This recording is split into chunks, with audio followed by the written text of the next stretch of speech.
पता है विनय, एक आदमी ने मेरी माँ को लाइफ में बहुत दुख दिया है। उस आदमी ने मेरी माँ को जीवन भर ना भरने वाला घाव दिया है। और ये सारी बातें मुझे बहुत देर से पता चली।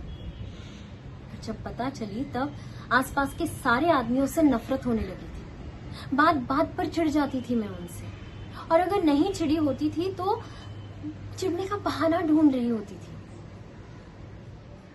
ये आदमियों के लिए नफरत मेरी माँ ने मेरी आंखों में बहुत पहले देख ली थी, लेकिन माँ ने कभी कुछ नहीं कहा, कभी मुझे समझाया नहीं।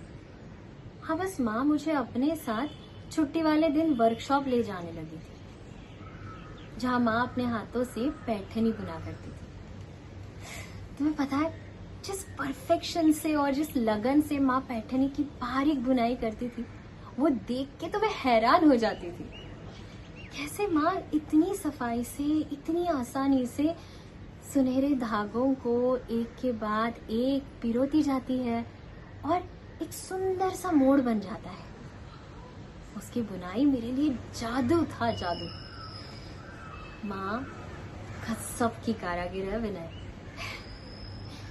मैं आज भी कह सकती हूँ कि पूरे महाराष्ट्र में मेरी माँ से बेहतर पैठनी कोई नहीं बना सकता।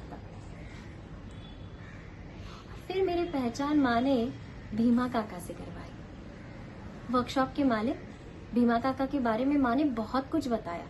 कैसे भीमा काका ने माँ को नौकरी दिलवाई, जबकि माँ को साड़ी बुनना आता ही नहीं था। काका कैसे हर महीने माँ को सबसे पहले पगार दिया करते थे, चाहे साड़ी अब बिके या ना बिके, माँ को हर महीने सबसे पहले पगार मिल जाता था। भीमा काका ने माँ की मदद सिर्फ नौकरी देकर नहीं की, बल्कि अपना सारा तजुर्बा, अपने हाथों की कला बड़ी आसानी से माँ के हाथों सौंप दी, और वो भी बिना कुछ जताए। तब मुझे धीरे धीरे समझ आया कि दुख का संबंध किसी एक औरत या आदमी से नहीं होता है।